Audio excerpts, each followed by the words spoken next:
I just put David in the waiting room, and Clay, looks like Jan's going to whack you on the head right now. I'd be careful right now what you say. She is. Watch me like a hawk. I have boy. my grandson that I'm playing with. Oh, look. Hi. What a cutie pie. Yeah. Hello. He's thinking about how to turn you off.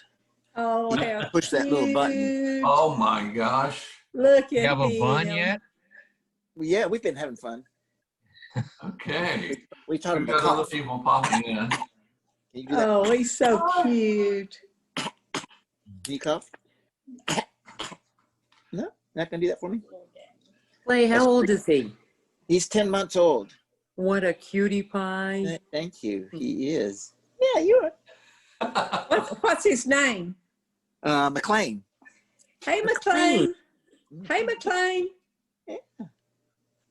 Hey, McLean. I'm recording this, you guys, so you make sure you see the video afterwards, okay? That David's iPad is back. David's iPad should not be back. He can't get back in. Do you Is think that your sister-in-law? No, sure, she doesn't have a David in any place near her. Oh. Well, she has a boyfriend. I'll tell Gail. Well, if your name is David, you're probably jinxed on Zoom. That's all I can say. All right, so he's jinxed on June. Jack, I can't say that. Hey, McLean. Can you So say I don't know who he is. I just removed him permanently. And we are recording, so we're going to start the meeting now. Sean, you're there, and I expect Karen. Sheila, oh my gosh. Sheila. Actually, she does exist, folks. It's been a long time. It really Good to has. see you, Sheila. Good to see you. It is good to see you. And I'm making my lunch as we speak. Hey. And I have to jump off just before 1, but I wanted to say hello to everybody. Mine's tuna. What's yours? I'm doing thought- egg Oh, on mine's salmon. Mine's salmon, right? That pink stuff is salmon, right? Pay attention. All right. We're Wait, starting the point- meeting now. And does anyone want to open us with a prayer? Anyone? Mark, I'm not going to ask you. Okay. If we would, could we pray? Our Heavenly Father, we give you thanks for the many blessings that we have enjoyed. We give you thanks for our friends, our families, our fellowship that we share today. We give you thanks for many blessings. We ask that you forgive us for the times that we haven't done what you wanted us to do. We ask that you lead us and guide us, direct us and protect us, and all the things that we think, say, and do will be pleasing unto you. So, amen. Amen. All right. I got a flag in the background. Leslie's got her flag. Lead us in the pledge. And let's see if we can't do it better than the kindergartners. Okay? I I pledge allegiance Just to the flag Egg. of the United States of America And to the republic Like which stands hands. one nation Nation. under God, Under God. indivisible, liberty and justice for all. Okay. My sister-in-law will join us. I told her not to come in till about 10 till. So that gives us a few minutes to find out what's happening amongst our Rotarians. And I was just telling Leslie that we had a meeting on Monday night, and there are several clubs who are thinking about hybrid situations. If they can find a place that's large enough that can accommodate at minimum 6 foot balance between people when they're eating, and keep all the other criteria with the mask and stuff like that. and they're thinking about a hybrid situation where those meetings where they have everybody together would be Zoomed as well.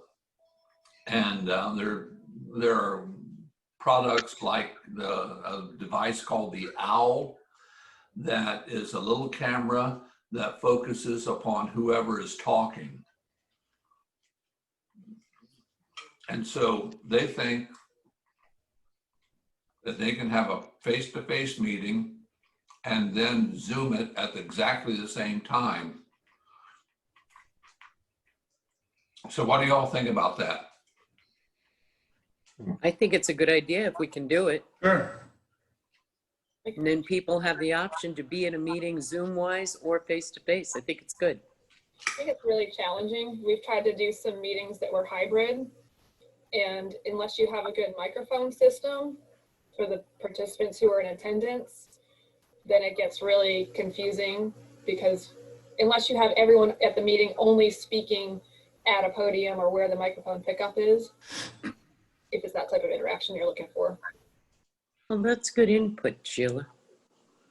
There's as some of you know, I set up the distance learning program for Fayetteville State University. And I worked with a company down in Austin, Texas called Life Size, which was acquired by Logitech and then did it. But we used that in a classroom setting. So we would have a classroom located someplace like at Seymour Johnson Air Force Base, and there'd be about 20 students in there. Hang on.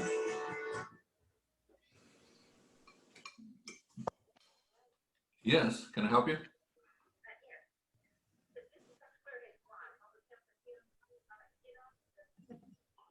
It's Dave. Yeah, I sent several messages to you and You're asked bad. who you are. And okay, so if you want to come back and identify and go back to the waiting room, I'll open you up. Okay. I told you. Who was it? It is Dave. It's Dave's iPad. Okay.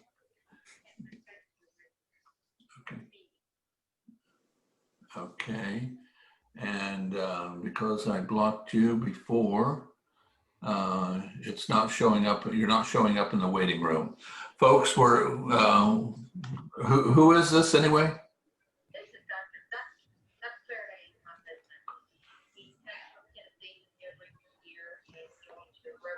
Oh, okay. So we have a visitor, Leslie.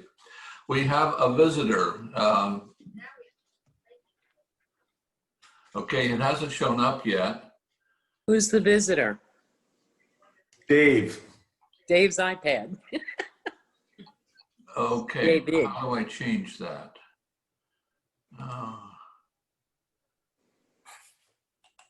Let me see. How do I clear? Hey guys, anybody know? Sheila, do you know how I clear the waiting room? You mean to let somebody in who you blocked permanently? Yes. Sheila's trying to get it in. We're trying to get into the, Who are we waiting for? Who is the guest?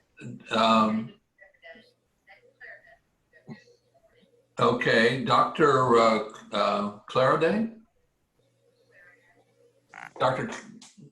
Claraday, and he was told by Karen, check the chamber and told about the meeting today. Wonderful. So I am going to invite, what's the email that's on your computer right now? No, your email, and I'll send you an Cancel that and email. get out of your data. No, I can also finish this off. Oh, okay, hold on, let me switch this down. Whoops, wrong one. I'd like to hear more from you. Okay. David.Claraday, right? At gmail.com. Aren't you taking notes? Hey, Daryl, is there any chance we can talk about Go Jump in the Lake while you're working on that? Please do. I'm going to mute myself. Awesome. So just one real quick thing. We have some posters that are available and printed that could be distributed around town.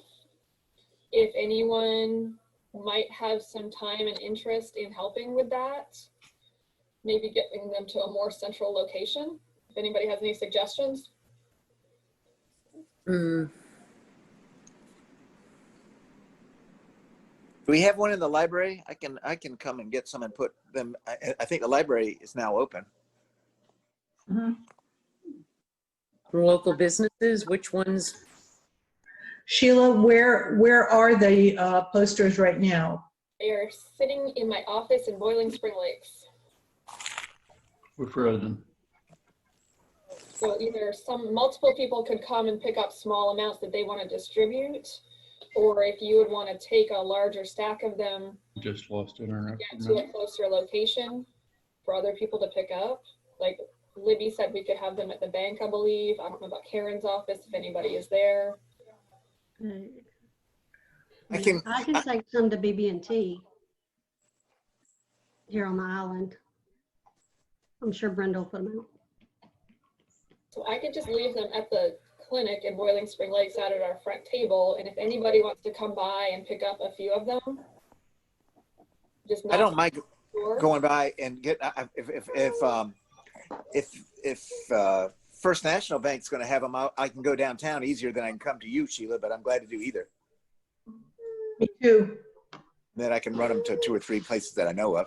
But we could do both. I could keep half here and then maybe some. Clay, if you'd be willing to pick up the other half and take them to First National. I'll be delighted. And then if we can just get them around town as quickly as possible, registration is open through the 30th of the month. So if you haven't used your sponsor codes yet, you can still use those. And otherwise, just keep sharing it. Sean's doing a great job with sharing the social media posts. And we just want to get a little bit of more paper time, face time for our sponsors by getting some posters around town and hopefully get a few people to register. And there's a write-up in today's paper, and there's also an ad in today's paper. And they actually put them on 2 different pages. So the placement's good. Good. Yeah. Good. Thank you for doing that. That's great. We have a QR code on the ad as well that they can scan with their phone, and it takes them to the registration page. Oh, nice. So that was That's just something new. bragging now. Oh, So, Clay, let me know when you pick up the posters, because I can put some in St. James. I can drop them off on my way by. No, I'm not going by there. No, Okay. you're not. Just let me know when they're downtown and I'll come down and get them. All right.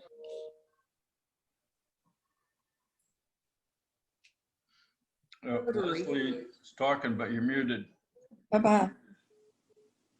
I'm sorry, Sheila, I know you have to leave. I just wanted to ask you if you plan on attending next week's face-to-face meeting. I cannot. Okay, thanks. We'll miss you. Oh, we'll get there someday. Yep. How about Arlene? Are you attending? No. Oh, come on. I'll come by and pick you up. No Nope. pressure to anybody, David. Nope. Not going to TM. And we haven't heard, Sean, are you planning on attending? There's a few people we haven't heard from, so I need to give the caterer a count. That's why I want to do this. So who else? Mark? Oh, you're on there. Never mind. I think I have everybody else. Sheila, how's your house coming? It's coming, yeah. So we've got a lot of progress. Exterior is mostly done. Flooring is down. Cabinets are 3/4 in. Tile is 3/4 done. A lot of things still to do, but it's coming. I'm ready to be there. Yeah, I'm sure. I want to know when the 3 boards above the garage are going to get painted.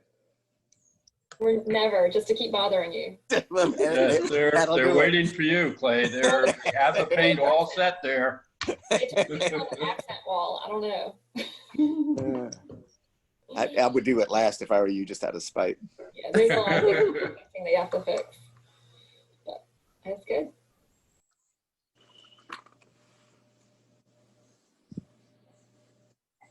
Well, all in all, has it been a relatively pleasant experience, or has it been painful? I would say that building during COVID has been a little bit painful. There's been a lot more delays. We haven't been able to go to showrooms to look at items. Yeah. Having to choose things online a lot more than I had hoped to. Contractors, not having multiple contractors on site at the same time. So like the plumber not working at the same time as the cabinet person. Right. Yay. Okay. There you go. Perfect, but we're still have this experience, so we're trying to make the best of it. Yeah. And we are still married, so. Okay, April, welcome to the meeting. And Thank the you, rest of Daryl. you, Dr. Claraday is down in the lower right. We're looking at a purple shirt. I don't know what, that's There you East There you go. Carolina? No, it's not East Carolina. Mount Juliet, Tennessee. Oh my gosh. Well, welcome to Southport and Oak Island, North Carolina. Yes, sir. Do you have a house here? He's been many times to our meetings. Yeah, Earlene is our resident Tennessean, and so it's good to see you back again. So are you here on the island or on Southport? We're over on Caswell Beach. Okay, great. So Kent's not on here, is he? We have a couple guys that live over on Caswell Beach, Kent Wood, and he's down at a couple houses up, down at the end of it. And Mike Reeves is down there as well. So we're good. We're happy to see you. Today we're our guest speaker is my sister-in-law. Believe it or not, April is there in the screen, and if you want to see her office at her home, you can go to speaker view up at the top right of your screen and select speaker view, and whoever is talking will get the center stage. So that is one way to do it. And of course, I am recording the meeting, and there will be a YouTube link sent out to everyone. And David, I will send that to you as well. Thank you, sir. And have a picture of that. I was out of touch with Leslie. Do we have our list for attendees next week? Okay, you're muted, Leslie. I got Clay and Sean. Sheila can't make it, and that's all I got to add to the list. We've got about 18 people so far. Okay. Anybody talk to Rick Pierce lately? No, and I was going to ask that question. Yeah, I need to do that. Yeah. I'll call him sometime. Okay. Hey, Earlene. I have some good news. The transitional housing has been approved as of last night at the Board of Adjustment. And as soon as the closing happens, we have the transitional house. You know that we have the grant. We received the grant for the doing the painting and stuff. Yes, and Becky knows about that. Okay. She was very pleased. Fantastic. Becky Felton. Is there any other news that we have from to be shared? Some of you remember Larry Hemby. He was in the club for years and he died last week. So I'm sure some of you remember him. Mark? He sponsored me in Rotary. You're muted, Mark. Has he had a service? No, it's going to be later.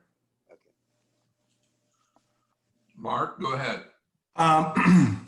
Last week we talked about scholarships, and I sent out a chat during the meeting for anybody that wanted to be on a committee. Leslie volunteered to help. It's about time we got her to do something. She doesn't do much. No, she doesn't. But a slacker. And I had a conversation yesterday with the folks up at Brunswick County College, which I'll share later, because we sort of got talking about things, other opportunities for Rotary to be involved at the college, other than providing scholarships. But I've begun to gather some information, and I'll ask Leslie to get some. And if we sort of would like to have one more person, at least one more person who would like to do that.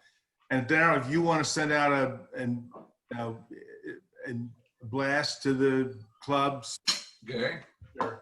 and have that person contact me, that'd be fine. I'm happy. Okay.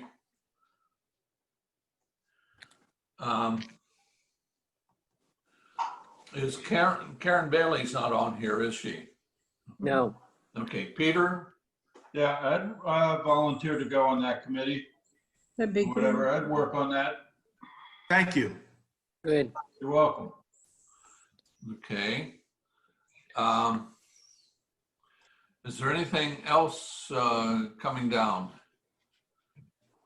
I have a question. Yeah, Daryl, and I know Karen's not on the call, but I've got about 15 laptops sitting here, and I wanted to ask you, Mary, have you gotten many? Now try it again. Not yet. I have one of my own, but that's it. Nobody else. Okay. I have a bunch of questions, and I've left messages for, I think his name is Doug, and he hasn't returned my call. So I don't know, does he take monitors? Does he take, I don't know. No, he's only taking laptops, isn't he? That's what I understand, just laptops, nothing else. No, And he's also tablets. taken iPads. Yes. So it's not just laptops. So I was just curious, and I think Karen may know, but I can call her. So, and I assume he wants me to deliver these things as I get a batch rather than wait till the end. Right? Yeah. Okay. Probably. Okay. I will find out the answer on the monitors as soon as he calls me back. But I have an entire dining room table filled with stuff, so that's good. Okay. All right. Bob. Yes, I had a question, and maybe I missed the answer, but Dave was going to talk to George about Scouts. Did anything ever happen with that? Dave? Morgan? What were we supposed to talk to George about? Scouts. George maybe Bray. George, Yeah, sponsoring a scout troop. About sponsoring a scout troop? Right. No, I haven't talked to George about that, but I talked to George a lot about it because, I mean, he's involved. He and I both are involved in Scouts, and there's one large troop in town now that's sponsored by Trinity Methodist, which is a Boy Scout troop, and there's a Girl Scout troop, I think the Episcopal Church that George works with, because he has a daughter in that troop, and he has a son that's in the Trinity troop. But both of the troops in town are sponsored, apparently have sponsors. So if we wanted to sponsor a troop, it'd have to be a new troop, unless one of the other troop sponsors gave it up. I don't think that's going to happen. Okay. It would be really nice to have a troop that we sponsored, but if there's nobody available right now, we'll just have to wait, I guess. Yeah, I know my former club in Maryland sponsored a troop. They even had a building that they could meet in. But you know, the only way it happened in Southport is to start a new troop. So that, you know, that's doable if you could find some scoutmaster that, you know, wanted to do that. Okay. Right. Karen Bailey has just joined us, and maybe she'll unmute and answer your question, Leslie. What question is that? Are you attending next week? Yes? Did I not respond to that? No. Oh, Okay, we're going to have a lecture in French. It's going to be "Respondez s'il vous plaît," all right? What that means. Okay. Thanks, Karen. I appreciate it. okay. So we're up to about 19 people that are confirmed for next week. Okay. Yep. Great. Without further ado, it is now 1 o'clock, and I would like to introduce you to April Caudill. Caudill is April is my sister-in-law and Hope's sister, and she is quite a traveler all over the United States, and every time we try to talk to her, she's someplace else and presenting a paper or speaking to a group and stuff like that. So I sent you a copy of her resume, and I would like for her just to take a couple minutes and tell us a little bit about yourself and what your area of expertise is. And there are two people on the call, Mike Youngdahl, who has been with 47 years with Northwest Mutual, your old company. Yes. And Karen Bailey, who was a lobbyist in Washington, D.C. for Mutual of New York. Wow. And so New York Life. New York Life. New York, New York Life. Okay. All right. So without further ado, anybody else associated with the insurance? I thought, sure, Josh would be. Oh, Mary. Mary, what was your connection, Mary? I was with General Reinsurance for 30 years. Wow. I was Director of Management Reporting. So she's got her picture with Warren Buffett. And Mark, what's your, I can't hear you, Mark. You're muted. I say 15% with Geico.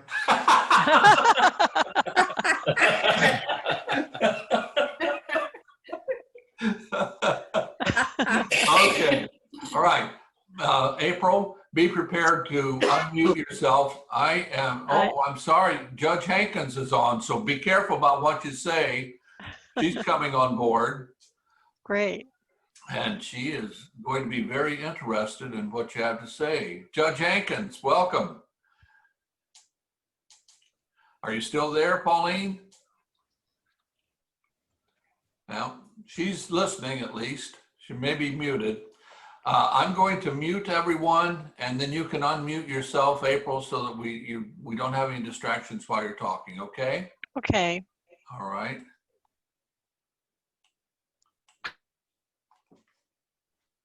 All right. It's all yours. Thanks, Daryl. As Daryl mentioned, I work at Principal Financial Group. I am a member of what we call the Advanced Solutions team. So it's a team of attorneys and CPAs who provide a support role to agents in the field. So Mike, you probably were very familiar with the advanced planning team at Northwestern Mutual. I was part of that for 4 years. Amazing group of people. I learned a lot from them. I still have a lot of really good friends there, but I've been at Principal for about 5 years. So previous to Northwestern Mutual, I was at Prudential. So I'm at my third and presumably last major carrier, playing the same type of support role as an attorney in the home office. And prior to that, I spent about 19 years working as one of the authors and editors of a tax reference book, a number of tax reference books that are used widely by the industry. Those of you who have been in the business might remember Tax Facts. That was one of probably the most well-known book that we worked on. And before when I was doing that, I was there for 19 years, thought I would be there forever, but a good friend of mine lured me away to Prudential, to work in Minneapolis, and the rest is kind of history. But now I get the privilege of working from home. Principal has a very widespread remote working arrangement for their employees, much more widespread now during COVID, but I was working from home as of 5 years ago. So it's a real privilege to be able to work as part of a great team and still live where I want to live, which is near my the rest of my family. Unfortunately, can't live near where you all are in North Carolina. That would be nice because obviously Hope and Daryl and their family are there, but next best thing is living here in the Midwest. So I am going to talk to you today about, Daryl asked me to talk about estate planning for retirees, and I'm going to start with the things that I think are probably most important to most people, and that will be some of the documents you probably need if you don't have them. And I will also touch on some issues around Medicaid planning because as retirees, you may think sometimes if I ever needed nursing home care, what would I do? How would I qualify for Medicaid perhaps? Is the coverage I have sufficient for the length of time I might need it? Issues like that. So I'll touch on that second, and then I will turn to some of the recent legislation and developments of the last year or so, or 6 months or so, and talk about what impact that might have on planning that you've already done. So the first thing is 4 basic documents that everybody needs, and you've probably heard this before, but I'll go over them just in case you don't know. And those are a will, a financial power of attorney, a healthcare power of attorney, and a living will. So a will, I can say with confidence that everyone on this call has a will.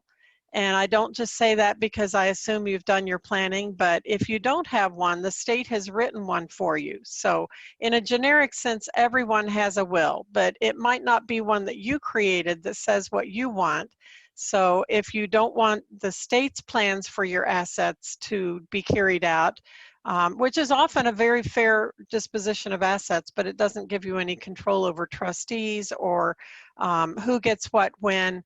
But at least in a general sense, state law governs if you don't have a will. So if you need one, I would definitely encourage you to have one created by your attorney. Second, and really 3 things that everyone needs, even if they are relatively young, even high schoolers for that matter, need a financial power of attorney, not high school, but anyone 18 or older. If you had a child in college and they suddenly had an accident or a disability and you needed to be able to go in and pay their credit cards for them or you know, carry out financial transactions, you would need a financial power of attorney to do that. Similarly, if you became unable to handle your own finances for any reason, you would need to have a financial power of attorney for someone else to be designated to do that. So something that really everyone needs in place in the event that they would become even temporarily disabled. The healthcare power of attorney is very similar. It designates, by the way, I don't know why my camera keeps going in and out. I'm not doing that. I've never had it keep refocusing like that, so I apologize if it's distracting. Again, I don't know why it's doing that, but we'll try to work around it anyway. So yeah, I don't have that problem at all.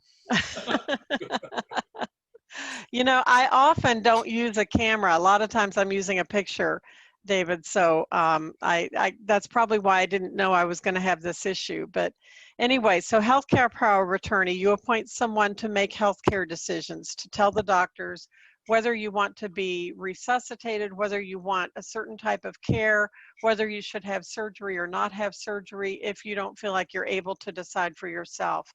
And then similarly, a living will, which is also referred to as an advance directive, lets you decide in advance for certain situations. For example, if I'm ever in a vegetative state, please do not resuscitate me.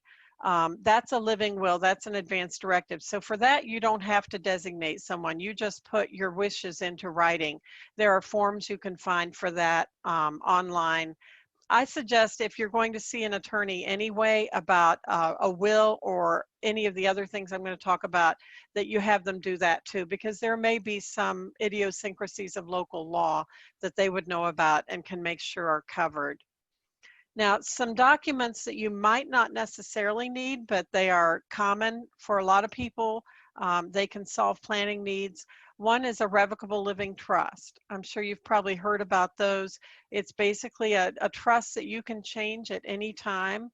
You put your assets into this trust. They're owned by the trust, and the trust has the benefit of operating as a will substitute for those assets, as well as covering disposition of your assets if you become disabled. So that's a little bit different than a financial power of attorney, because a financial power of attorney, you're giving someone the power to decide what happens with your investments, with your bills, with your financial transactions, according to their own discretion. In a revocable living trust, you're saying in advance, here is what I want done, and the trustee is bound to follow that. Typically, you would be the trustee of your own revocable living trust, but you would have someone designated to take it over if you became disabled or not able to make decisions as well as you used to. So revocable living trust is often called a will substitute. I would encourage, if you have one, to still have a will, because everyone is told put all your assets, except for those that are governed by a beneficiary designation, put them all into your trust. Well, inevitably, if you talk to estate planning attorneys, there's always something that never got retitled into the trust. And even if there's not, even if you were very thorough and got everything retitled and it's all in the trust, what if someone gives you something after that, or you buy a piece of property, or you get a car or something else? There's always a potential that there's something else that comes along that you didn't own when you set up the trust. So having a will just to govern anything that's not governed by the trust is a good idea. Now, a couple of other things that you might need, but you might not. One is, primarily trusts for children. For children, you could have a need, if you have a child with special needs or disability, you might want to have a special needs trust that would take care of them without disqualifying them from Medicaid and other government programs.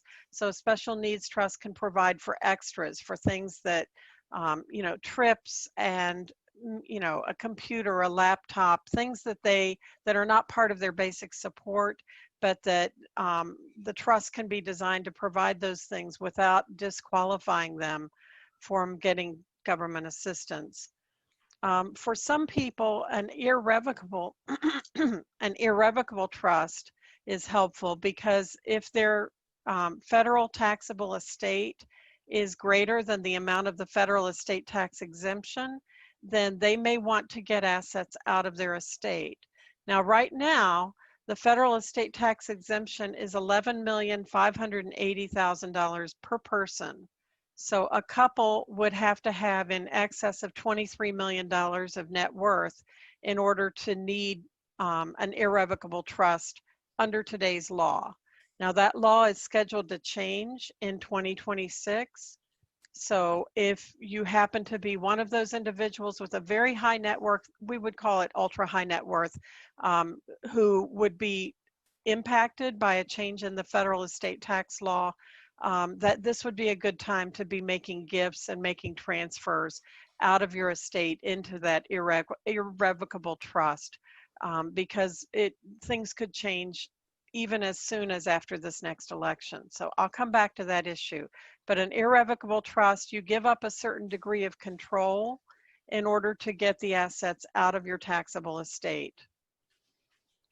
Now, some other reasons to have trusts. There are many, many reasons to have trusts, but probably the most common is protection from the claims of potential creditors, ex-spouses.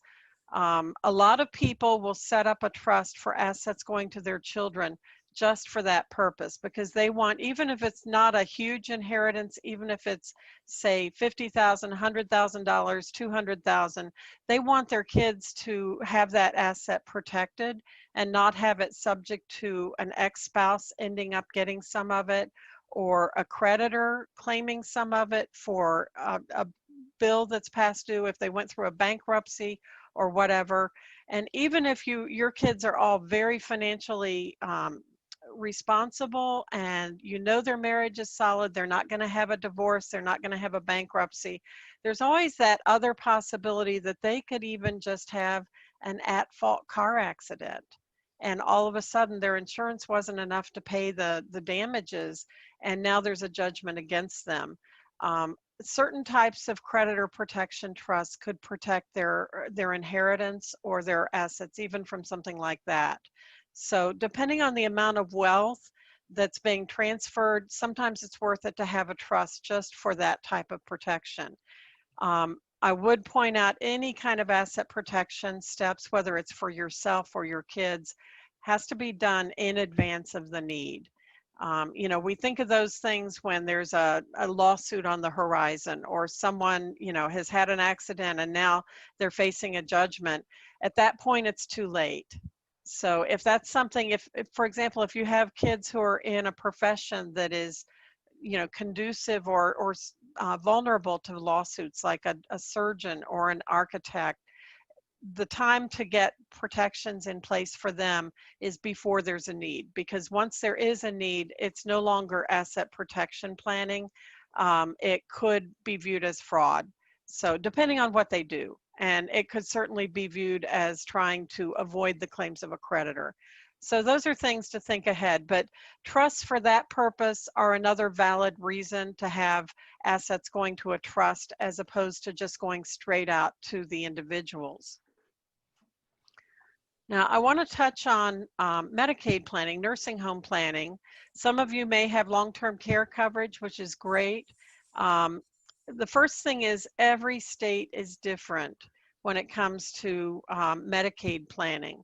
So the first key is if you have questions about it, you want to take some steps in advance of the need, you would need to talk to a local elder law attorney, because every state is different. But I can give you some general principles, but as a general rule, they're going to be very different from one state to another. So you would need to talk to someone local. People ask me all the time, how do I find a good elder law attorney? The main thing that I recommend is going to the website of an organization called the National Academy of Elder Law Attorneys, NAELA. They have chapters all over the country. They are a very reputable group, and generally you can get some good local names from their website. The next thing I would do is go to the website of an organization called Elder Council. That's COUNSEL, as in another word for attorneys. So Elder Council would be the second one. NAELA, NAELA.org would be the first one.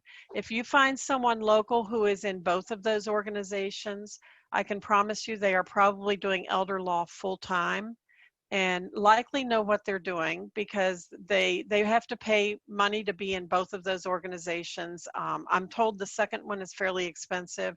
So someone who definitely knows local law and can help with those issues would probably be in both organizations. So a little bit about Medicaid just on a very broad level. It's subject to an asset test and an income test. To prevent people from just giving away their assets and suddenly qualify for Medicaid, there is a look-back test of 5 years generally. So if you've given away something in the last 5 years, that's going to be considered part of your usable assets for Medicaid. So somehow, you know, they're going to hold you or your estate responsible for that amount being available, even if you've given it away, because it's called a divestment. The asset test and the income test are two separate parts of qualifying for Medicaid. They're both very, very, very low. Remember that Medicaid is a part of the welfare system, so you have to be truly impoverished in one fashion or another to qualify as a general rule. The asset test is something like $2,000. The income test is something like $60 a month. And when you think about the fact that we would potentially be asking for the state to pay for a nursing home that's going to pay for your your room, your board, your upkeep, everything you need, then you really, what would you be spending a lot of money on? So that's why the tests are so low. But again, it's part of the welfare system. So these are designed to weed out anyone who really could afford to pay for their own care. So, but there is some planning that can be done. You don't just have to use up all your assets until you have nothing but $2,000 left and $60 a month. Depending on state law, one of the steps is to put the larger assets in the name of the less healthy spouse. And if you can guess who's going to pass away first, more power to you. People don't always pass away in the order that we expect, but we try to make the best guess we can. The assets could then pass through that person's will into a trust for the survivor. And the purpose of that is to basically, it's like a special needs trust. It qualifies the person for Medicaid and yet still has some money there to provide extras for them that would not disqualify them for. So it's a very specialized kind of trust. A local attorney who specializes in that area would need to design it for you. But that's one planning device that can be done even short of 5 years. Obviously, if you are looking, you feel like it would be at least 5 years before you would need anything, then you could give some assets away, but just be aware that 5 years has to pass before those are completely out of your funding consideration. And needless to say, let me back up a minute. Mike would probably say this if he were unmuted. If you can get long-term care coverage to at least get you through 3 to 5 years, that's ideal, because if you were to go into a nursing home and you've got 5 years of coverage, and then so you can give away, you've got many assets in excess of that, and you can give them away and then have your coverage pay for you for 5 years, then that may very well take care of everything. So if you have coverage, I would say keep it if it's affordable. If you're able to if you're young enough to still be able to get coverage, that's another good option as well. But some of the steps I'm describing are really for people who call the advisors that I'm working with and say, we didn't do any of that. We don't have any coverage. Is there anything we can do besides spend through all of our assets? A second option is something called a Medicaid annuity. And basically what that does is it allows you to take a chunk of money, a bucket of money out of your asset column and turn it into a life annuity payable only for your life expectancy, and it puts it over into the income column. Now you're still going to have income from that annuity that goes to pay for your nursing home care or to help pay for it, but the annuity may have a beneficiary who receives what you don't receive for a set period of time, and that allows you to still benefit your family somewhat from that annuity. And then it's possible that after that person's death, if there's still more payable, it would have to go to the state, but it would at least protect some of the money. Some assets are not countable for, again, I'm sorry about my camera moving in and out. Some assets are exempt, so that means they're not counted as part of the asset test. One of the biggest, most likely, is your house, and that would be that would apply if either you intend to return to your house or your spouse is still living in the house and you're going into nursing home care. Now, if you intend to return to your house and there's some plausible possibility that you would, then the state may have a limit on how much equity in your home can be protected. So it could be $500,000, it could be $750,000, it could be some other number depending on local state law. But there is some protection there. There are other assets that you can have, like you can have a burial plot, you can have a car to go back and forth to doctor appointments. When someone has gotten down to where they have maybe $200,000 or $300,000 of assets left, and they're asking, do I have to spend literally all of this money on nursing home care? Some of the things that an estate planning or an elder care attorney will tell you is you may be able to spend some of those assets on upgrading the home, making it handicap friendly, upgrading your car to something within reason that may be something newer. There are ways that personal property that's not countable can be purchased with some of those assets to make sure that your needs are met before you blow through all of that money for nursing home care. So some very simple examples of that: you have $150,000 in cash and you have a home you share with your spouse who does not need nursing home care. So you spend all but $2,000 of it on upgrades to the home, new roof, new furnace, handicap friendly improvements. You're down to $2,000 now. That could qualify. That could, again, I'm not going to try to address your state law, but that would be the kind of thing that can be done to make the quality of life manageable and still, you know, qualify for Medicaid eventually. I understand I don't work in this field a lot, and the company I work for now does not sell long-term care coverage, but I've always been told that once you get into a good nursing home, which is easier to do with private money, either insurance or your own assets, that once you go onto Medicaid, they have to keep you. Now, you would have to speak with a local attorney about that.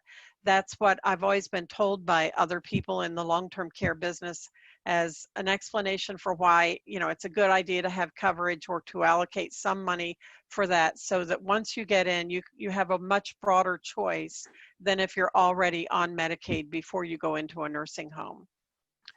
Now, I've covered about 1/3 of my material, and we're at 24 minutes past the hour. So I have some high points I want to just talk about regarding the federal estate tax and a few things about recent legislation. I mentioned the federal estate tax right now is at $11,580 per person. So again, $11 million before you actually are touched by the federal estate tax. I would say that if it's highly probable that it could go back to 5 million when this provision sunsets in 2026. And in fact, it may go back down before then, if there's a Democratic victory or if the Republicans choose to compromise on the estate tax issue.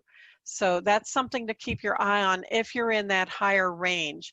If your net worth is more to the, under 5 million per person and not anywhere close to that borderline, then I would say you probably don't have as much to worry about on the federal estate tax side for the time being, and probably more likely to just be looking at the other issues that we've talked about. But again, if there were a Democratic win, particularly if it swept Congress, then it's anybody's guess. We could go back to maybe $1 million. It's only been a few years since we had $1 million exemption, so that touches obviously a lot more people.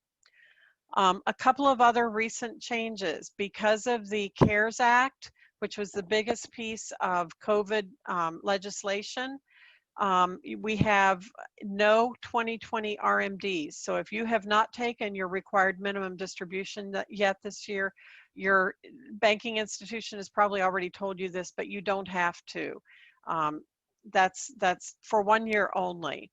There's also the government stimulus checks. If you qualify for one, you've probably already received it, but there's a website. So if you or someone in your family should qualify and hasn't received it, the website is irs.gov/coronavirus/ that's / get my payment. And get my payment has hyphens in between. So again, irs.gov/coronavirus/ get my payment. A couple of other things regarding recent legislation. Just late last year, we had the CARES Act that was passed, the Secure Act that was passed. And the big news of that is it gives us a lot less flexibility for retirement distributions. So it used to be that we could take a very large IRA or qualified plan balance and have our beneficiaries spread it over their entire life expectancy. That is limited now to 5 years unless the person is disabled or there's a few exceptions. So basically what that means is a beneficiary who is not your spouse and not disabled probably is going to be forced to take that money over a 5-year period. So something to plan for, especially if you're leaving a large amount of money to beneficiaries through a qualified plan or an IRA.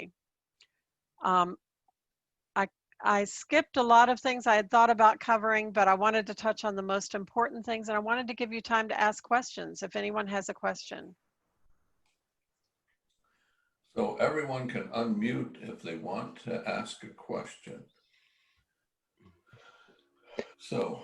April, you were there at Northwestern Mutual, and you knew Rob Smith, I imagine, didn't you? Yes, Rob I Smith? do. Yeah, he's a good friend. Good man. Yeah, Good he's man. great attorney. And you were there 4 years, correct? I was there 4 years. And That's you were right. in Grand About Rapids 4.5 a few times for the advanced underwriting. I sure was. It's a beautiful city. Yeah, and the big orange binders. That's what I remember then. Yes, yes. Loved being there. I took the ferry across Lake Michigan, so that was phenomenal. Okay. Yeah, to Muskegon. Yeah, that's where I live. Yes. Thank you. Thanks. Okay. Any other questions for April? April, we do appreciate your taking the time to speak to us. And yeah, that's Leslie's. Leslie, you're muted. I think that was your dog barking. It was. Okay. Okay. Dr. Claraday, it's nice to have you here, and we are going to meet in person next week at the 801 East Beach Drive on Oak Island. You may know it, it's down at the Oak Island Pier. So we'll be there, and you're certainly welcome to join us. Thank you. Can we make sure that we have a box lunch for you? No, I'll be back in Tennessee by then. Well, don't leave and take any hurricanes with you, or leave any hurricanes or something. We've had our share this year. Take them back with you. Anybody else with any news for our Rotarians? Sean, how about you? Yes, Mr. Sean, you and I need to talk separately. Chris Stevenson has been on my case about the goals, getting those goals published on Rotary, the Rotary International website, My Rotary. And I know we have the goals already written down. We don't have them there. Anybody else with anything for the good of Rotary? Matthews Ministries sign up. Yeah, Peter needs some people to sign up. After October 8th, any Thursday after that. Okay, anybody want to sign up? Peter, Put your hands up. I will. What's open, what's needing delivery? Next one is October 8th. I'll do October 8th. Karen, okay, great, Yes. thank you. I'll do the next. Sean? Wait, Sean, the next one? Yeah, Okay, Sean's the next one, and then Bob Hagerman had his 15th. hand up. Yeah. What do you got available for us? October 22nd? Can we do that? Well, Yeah, that's getting near Halloween. Okay. April, thank you so much for being with us today. Thank you, everybody. And, Thank you. Thank you. Good, thank you. Very welcome. And we will, we'll see you on our family Zoom. Sounds good. Thanks, everybody. Hey. Thank you, April. Very Bye-bye. good. Thank you. All right. Okay, if anyone has anything else, out with it. Clay, what do you got? Oh, no, I got nothing. Oh, I thought I saw your hand coming down there to.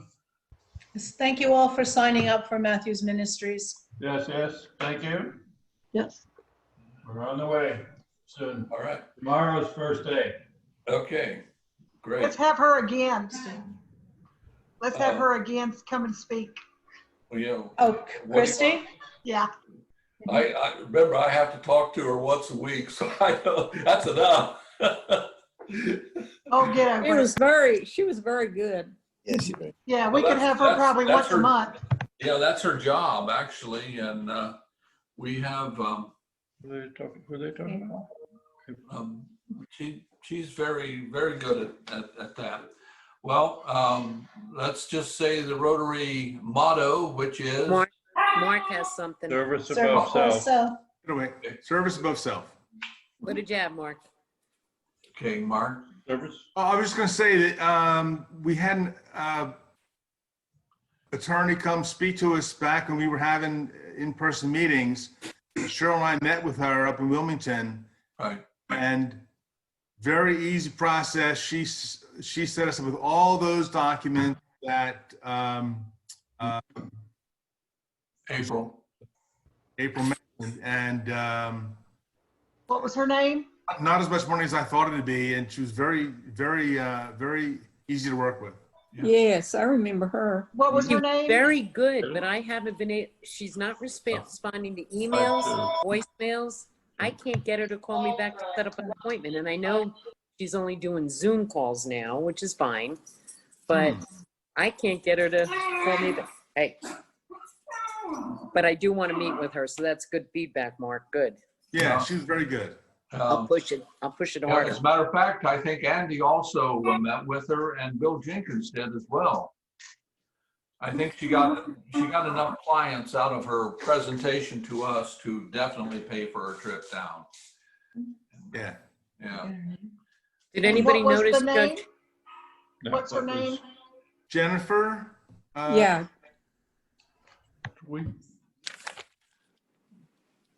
It was. I have it. It was Jennifer. Jennifer Roden. Yeah. Oh, yeah. Remember the name. Now, did you guys notice Judge Hankin?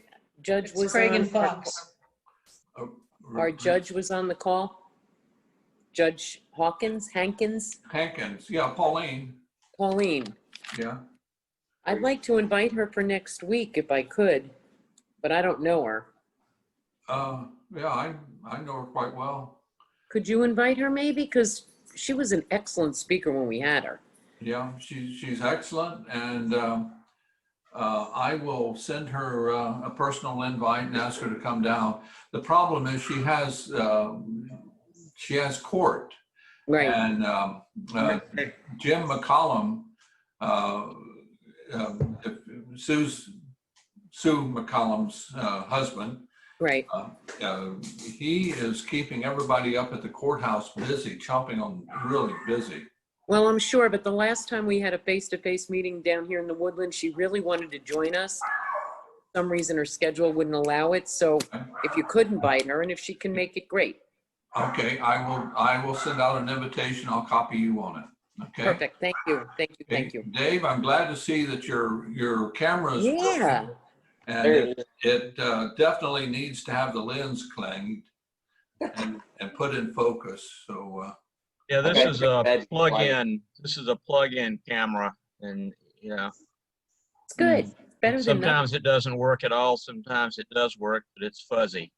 Okay.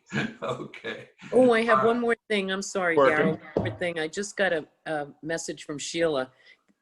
Computers for kids take anything: laptops, desktops. That's what I thought. That's monitors, exactly. Mice, keyboards. Everything. They used to take.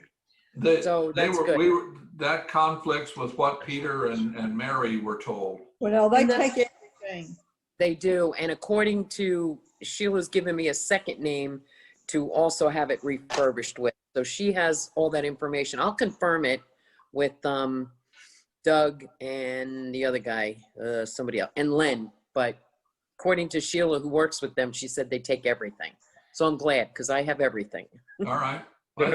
It's- That's good. That's good. Okay. Anybody else?